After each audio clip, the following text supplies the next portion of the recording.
我是亮旭，我要介绍的就是这颗暴风天马。首先呢，这颗就是我们的暴风天马，这边有2个小翅膀可以张开，然后呢，这个是要把那个上金盘这样子把它弄下去，它很紧，要这样子才能打开。好，这个是上金盘的，这个是我们的暴风天马上金盘，然后这个是中金盘，这个是很像一个 M 字形的，就是我们的下金盘。这边有这个是要把这个压下去，把这个固定的。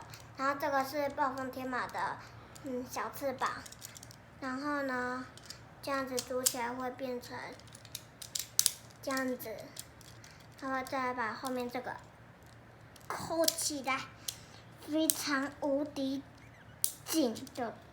接下来是我们的鳞铁，然后呢，这个是我们的暴风天马的环，就是这个。接下来呢，这是我们的暴风天马的轴心 AT 轴，它这边有球，可以这样子转，然后这边这个也可以。然后呢，我们把它组起来了后，